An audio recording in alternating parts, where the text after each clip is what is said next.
I'm Chris Fox, and this is Inside Precision.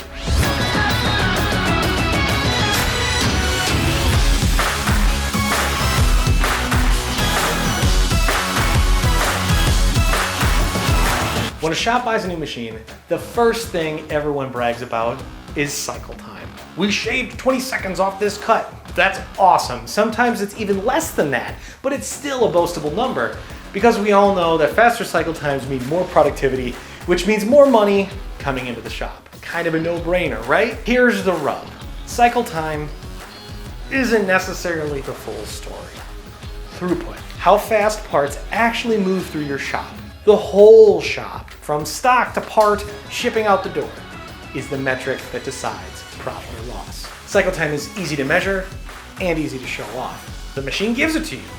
I mean, I've seen machine tool companies boast that their tool changes are 3 seconds faster because it takes that much off your cycle time.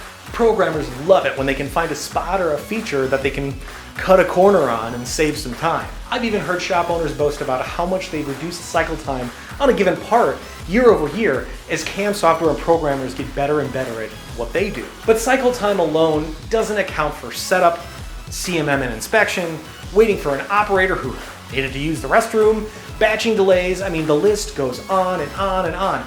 A 30-second savings in one op doesn't mean anything if the part sits for hours before the next step. Throughput looks at the entire journey, from the raw material hitting the dock to a finished part leaving the shop. It's the number of finished sellable parts per unit of time that includes setup, operator handoffs, inspection, reworking. It's the number a business owner should care about because it ties directly to revenue. Here's why Throughput wins. Throughput ties to cost per part, lead times, and customer satisfaction directly. It also has a bit to do with product lifecycle management, but that's a whole different animal. We won't cover that yet. You can boast about cycle time to your customer, but if that part doesn't get to them faster or cheaper, they don't really care how quick you're making it. It accounts for bottlenecks, the slowest process that defines the speed of your whole system. Throughput accounts for your whole shop. Sometimes hand inspection or part cleaning can be slowed down by bad water pressure or an employee that just has a bad deburring tool. No amount of cycle time improvement can offset all the factors of parts moving through your shop. It highlights operational efficiency beyond just faster cutting. That's in there. Not everything in your shop happens inside of the machine. We know this, but sometimes we need to hear it. Faster cutting is awesome, and let's be real, watching chips fly is awesome. I mean, it just isn't the only thing. It's the metric that reflects profitability in high-mix, low-volume environments. Cycle time doesn't always account for part value. Cutting a titanium part is much different than aluminum. We know this. This isn't news, right? Trimming cycle times still has value, but when you're talking about medical parts or some other high-mix, low-volume environment, throughput and, well, the cash moving through your shop in any given day has way more worth than a few seconds in a single machine. When a scratch surface finish means scrap, faster cycle times could mean risk. And we're all averse to risk, aren't we? You're more risk averse than you should be, you know it. New machine technology, new tool technology, new work holding, they're all important and making strides towards improving cycle time, finish, etc., etc. But automation, going lean, building out a proper ERP system, when you want to speed things up, this is how you improve throughput. I had the chance to visit a facility a couple years back, and they were a really high mix, medium volume facility. They did a lot of work, but it by no means was just millions and millions of parts. And they're doing mostly medical stuff, so that's where this ties in. Knees, spine plates, stuff like that. But the centerpiece of the facility wasn't the floor full of Swiss lathes, or their CMM room that looked like a spaceship, right? You could eat off the floor. It was a work cell with 6 or 7 mills, a parts washer, a CMM, and of course a robot in the middle riding a rail as it shifted parts between stations.